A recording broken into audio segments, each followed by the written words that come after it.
Hello again, and I just want to apologize because we got cut off. We left off with local area network or LAN, and we are going to continue with lightweight directory access protocol or LDAP. So this is a protocol that is related to maintaining directory services within the network. And then we have least privileges. We talked about a POLP, or the principle of least privileges, and we said that you do not give access to those who do not need that access. And then we have logs, so we talked about audit logs and audit trails. And then we have logical access control.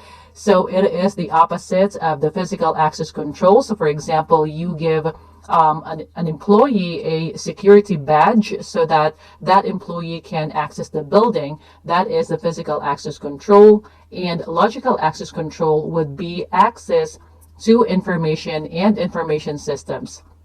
So again, the opposite of physical access, and we've been talking about logical access control throughout this program now. We just basically consider that as access controls instead of logical access controls. So now we have MAC, or message authentication code, that is related to cryptography. This is not the MAC from Apple. And this is also not the MAC for MAC address, which is the physical location of the device. Again, this MAC is related to cryptography. And then we have magnetic stripe data, or the mag stripe. If you look at your credit card, there is that magnetic stripe on the back of the card. That's what you call the mag stripe. And that actually contains data, or the full track data. And then a lot of cards now have the chips, so you call those the chip cards. And again, we said that that is included in the sensitive authentication data that organizations would need to protect. And then we have masking, that is concealing a segment of your PIN or your credit card number. So for example, you are displaying a credit card information, only the last 4 digits will be seen, and the others will be masked or concealed, or so you won't be able to see that. So that is masking. And again, that is only for displaying or printing, and that is going to be different from truncation, which is concealing some or a segment of your credit card information when your card information is stored. So masking and truncation, they are the same security controls, but one is for displaying and one is for storage. And then we have media. Media would be your storage. So wherever you store your data, that will be media. That could be your thumb drive or external hard drives, or even paper reports, and also your tape drives for your backups. So something like that. And then we have merchants. So we talked about merchants as the entity that would accept card payments. So if you are a merchant, of course, you need to comply with PCI DSS. And then we have MOTO, the acronym for mail order, telephone order. And then we have multi-factor authentication, and we talked about that as well. So that will be the combination of something you know, something you are, and something you have. And then we have a multi-tenant service provider. So this is actually a service provider that would use one resource and share that resource to other merchants or different merchants or other service providers. So they are basically sharing one system resource, and that is also very common in the cloud. So there's also the multi-tenant services that are in the cloud. So it's basically the same concept. And then we have NAC, or NAC, or Network Access Control. And then we have NAT, or Network Address Translation. And basically, NAT is when one computer is translating the other IP addresses that are sitting behind your network, or the IP services within your private network, so that the attackers or the internet or the untrusted network will not see your system's actual IP address. And then we have network connection. So that's very self-explanatory. You use that word a lot. And then we have network diagram. This is going to be different from the data flow diagram that we previously mentioned. So you have to work with your network department or your network team so that they can create a diagram of the network, and that will show system components and connections within your environment. So this is a very important document to have besides the payment flow diagram. And then we have network security controls. This is the new term that PCI DSS used in order to represent firewalls and switches and routers and some other devices that are or that can control traffic. So in the previous versions, PCI DSS used firewalls and switches or routers and some others, and now they want to be more inclusive, so they want to use network security controls instead. And so throughout the requirements and the document of PCI DSS, you will see that term a lot. And then we have NIST. We mentioned this a lot. So that stands for National Institute of Standards and Technology. And they really provide very good resources. So if you get a chance, please read those as well. You will really learn a lot from their publications. And then we have non-console access. So we talked about console access earlier, and that is when your hands are actually directly touching the keyboard or the screen of that computer system. So for non-console access, that is when you do not touch the direct keyboard or screen of that system that you're trying to access. Instead, you are using remote access technology. And then we have NTP, or Network Time Protocol.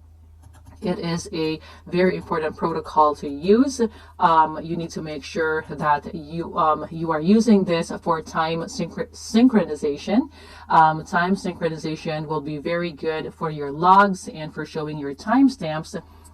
It will be very helpful for also for forensic examiners when they are investigating any kinds of incidents. And then we have organizational independence, and a lot of auditors will call that independence. And that is when the person who is actually performing an activity, let's say audit or assessments, that person is free of any kinds of pressure from the organization or employees and other personnel or even departments, so that that assessor or auditor can make decisions that are free of bias. And then we have OWASP, and that is the acronym for Open Web Application Security Project. So again, if you are going to look at the top 10, for example, like web application attacks that the attackers use, you can look at their website and find out more about those kinds of attack methods. And then we have PIN. We talked about that. That means primary account number or your credit card number. And then we have password or passphrases. We talked about that a lot as well. And then patch. That will be the fix for any kinds of vulnerabilities from your third-party vendor. So for example, your third-party vendor will reach out to you and say that they have vulnerability in their software or their application. Then you need to correct that by applying the patch that your vendor gives you. And if you don't, then attackers might be able to find those vulnerabilities and exploit them, and eventually affecting your systems or your network. And then we have participating payment brand and payment brand. So they are basically almost the same thing. So basically, they are participating payment brands that include PCI SSC or Security Standard Council, founding members, and also strategic members. And then we have a payment card form. So that is the devices that you will use to pay for your the goods or the services that you bought. So that will include your smartphones, your smartwatches, or any kinds of wearables that are capable of paying for your goods and services. And those are related to your card as well. And then we have payment cards. So those are going to be the card form factor that bears the logo of any PCI SSC participating payment brand. So those could be Visa or MasterCard or American Express, Discover, JCB, and now Union Pay. And then we have a payment channel. So this is going to be used by merchants to accept payments from customers. And then we have payment page. So it's very self-explanatory. That is going to be the web-based user interface that consumers would use to pay for their products and services, and your website will capture those kinds of data that the customers will basically input in that website. And then we have payment page scripts. That is the programming language commands and instructions on your payment page that are processed or interpreted by your consumer's browser. And then we have payment processor, also called as a payment gateway or payment service provider or PSP.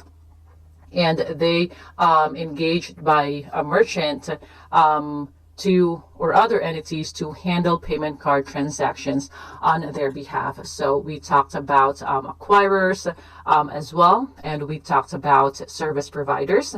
And then we have PCI DSS or payment card industry data security standard. And then we have personnel that could include full-time or part-time employees or temporary employees or contractors or consultants with security responsibilities for protecting account data or that can impact the security of account data. And then we have physical access control. So we talked about logical access, and that is the opposite of that. And then we have PIN or personal identification number. That is part of the sensitive authentication data that you will protect. So we know what a PIN is. I believe that most of us are actually using that. And then we have the PIN blocks. So PIN blocks would be a block of data used to encapsulate a PIN during processing. So that is also part of the sensitive authentication data that you need to protect. And by the way, I'm not sure if I mentioned yet, you are not allowed to store sensitive authentication data after authorization. And we will talk more about that later as well. Let me just scroll down. And then we have POI or point of interaction, and that is the initial point where your data is read from a card. So whether that is on the website or the payment page, or whether that will be at the store using the POS device. So here we have point of sale system or POS. So again, I just mentioned that. So that could also be the point of interaction, because that is the hardware or software that merchants would use to accept payment from their customers. And then we have privileged user, so any user account with greater privileges than basic access privileges given to like standard users. And then we have QIR or qualified integrator or reseller. We have QSA or qualified security assessor. So basically these are the people or the assessors that would be hired by an organization to assess their PCI compliance. So they're basically a third party, and they are independent auditors as well. And then we have remote access. So remote access, we talked about that a lot. That is when you are accessing your organization's network from outside of that network. So for example, you are at the airport or even at your home working remotely, then you have to access your internal network in order to access your organization's information and information system, because that is just the most secure way of protecting your data and your systems. So one example of that is accessing your network through a VPN or virtual private network. And then we have removable electronic media. We talked about media that will store your data. And then we have risk assessments. We talked about that a lot. And I also hope that you still remember our lesson or our video related to risk assessments. And then we have risk ranking. That is when you classify risks according to their priority, their criticality, and the risk they pose to your organization. And then we have ROC, or report on compliance. So this is the reporting tool used to document detailed results from your organization's PCI DSS assessment. And you give this, or you provide this report on compliance on an annual basis. And then we have RSA, or another encryption algorithm or mechanism. That is an industry standard. We have SAQ, or self-assessment questionnaire. So this is going to be the questionnaire that you can use within your organization to provide your compliance report. So basically, there are a lot of questions that you will answer, either a yes or a no. And if you said no to those controls that you need to put in place, you have to provide your compensating controls on behalf of that. And then we have scoping. So scoping will be very important that you need to perform before you start your PCI DSS assessment. So when you do your scoping, you are actually identifying all the system components and people and processes that will be included in that assessment. Oh my goodness, I'm really having a hard time saying that word again. Okay, so we have secure coding, and this is the process of creating and implementing applications that are resistant to tampering and or compromise. So it's very important that when you are creating your scripts or your codes, you need to do it securely. And then we have security event. So we talked about event and incident when we talked about our Reg 500, and then we have security officer, so it's almost the same thing as the CISO. And then we have segmentation, also referred to as network segmentation or isolation. Now this is very important. It is not a requirement per PCI DSS, but it is a very good process to implement, because when you are using network segmentation, you are actually isolating that area that is going to be included as a scope of your PCI assessments. So if you don't have network segmentation, everything will be in scope, and that will take a lot of resources in order to complete that assessment. And then we have sensitive area. So that is typically a subset of your CDE or your cardholder data environment. And that is the area that houses systems considered critical to the CDE. So that may include data centers or server rooms, back office rooms, retail locations, and some others. And then we have sensitive authentication data. So we talked about that. That includes your CVC or your CVV, your full track data, your pins, and your pin blocks. But basically, this is security related information that is used to authenticate card holders and authorized payment or authorized payment card transactions.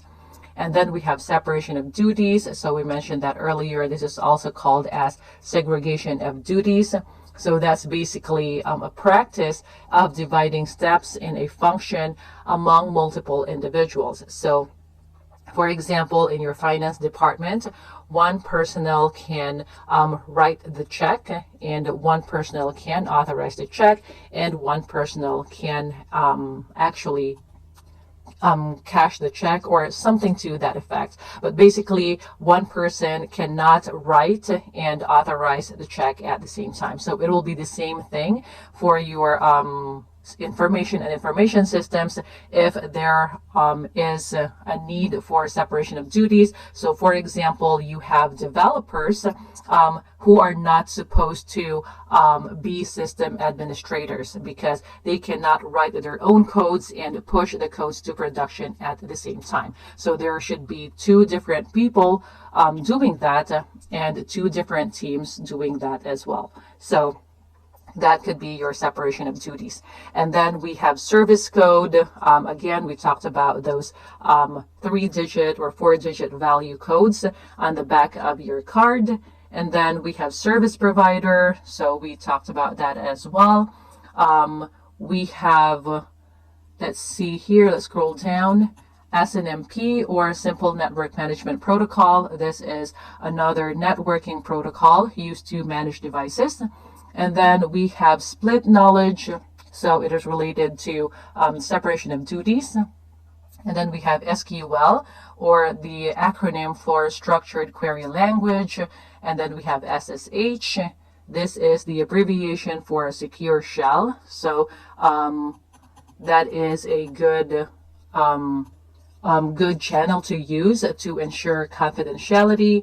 And then we have SSL, or Secure Sockets Layer, related to TLS as well, or Transport Layer Secure. So another form of secure communication channel. It is also encrypted. All the information or data transmitted through SSL or TLS are encrypted. And then we have strong cryptography, so that's very self-explanatory. If you want more information on those strong cryptographic keys or cryptography or cryptographic algorithms that you can use, you can look at all these resources right here. And then we have system components. So system components would be any network devices or servers or computing devices or virtual components or even software that's included in your CDE or connected to the CDE, or also could impact the security of the CDE. So we're going to talk more about that later as well. And then we have system level objects. So anything on a system component that is required for its operations, including but not limited to application executables and configuration files or system configuration files and static and shared libraries or DLLs and so on and so forth. So basically, it is something that your system would need to run its required operations. And then we have targeted risk analysis. So it is related to risk assessments. And then we have TDES, or triple DES. So that is the acronym for Triple Data Encryption Standard. Again, related to cryptography. And then we have Telnet, that is Telephone Network Protocol. Very insecure, don't use it. This should, actually no organization should be using this in 2024. And then we have a third-party service provider, or TPSP. We talked about that. And then we have third-party software, so self-explanatory. So those software that is acquired by, but not developed expressly for the entity. So it may be an open source or freeware or shareware, or that could also be purchased. And then we have third party, or we have TLS, or Transport Layer Secure, again, related to secure socket layers, or SSL, another form of secure communication channel. And then we have token, and this is different from the index token that is related to the tokenization process. In this sense, token will be the authentication factor that you would use. So for example, you are accessing your network through a VPN, and as a another factor or another authentication factor, you would use a token before you can access your network. So again, don't confuse that with index token used for the tokenization process. And then we have track data, or also called as the full track data or magstripe data. And then we have truncation. So we talked about that when we talked about masking. So masking will be for displaying your last 4 digits of your PIN, and then truncation will be basically concealing segments of your PIN when storing. And then we have trusted network. So this is going to be your entity's network. So anything that you can manage, so any network that you can manage will be your trusted network. And so untrusted network is anything that you cannot manage, and that will be the internet. And then we have virtual payment terminal. So in the context of the self-assessment questionnaire, so virtual payment is a web browser-based access to an acquirer or processor or a third-party service provider website, and that is to authorize payment card transactions. And then we have virtualization. So when you are using virtual machines, you are actually using virtualization. So this could house your systems in the virtual world, basically. So you are going to have, for example, different kinds of servers within a VMware, for example, and you can spin servers using virtualization technology. And then we have VPN, or virtual private network. So it's very common now that organizations would use that because of the remote work or work from home now that we are using. A lot of people are working from home and they need to access their internal network using a VPN. And then we have vulnerability. So we talked about vulnerabilities being internal because they are the weaknesses in our systems or processes, and that's why we can do something about it. This is going to be the opposite of the threats. We can't do anything about those because they are external. And then we have web application.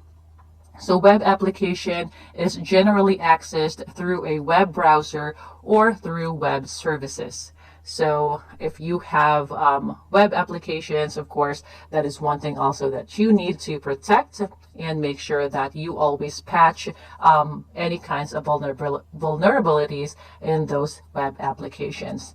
So I think that is it. And we don't have any more terms that we need to define.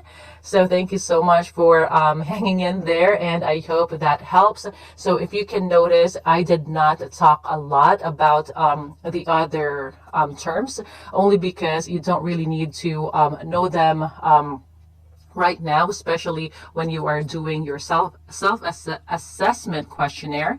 So you are just going to be familiar with them. But if you really want to know more, you can always do some research. But those that I talked about more will be important terms that you need to remember. So yeah, I will see you in the next lesson.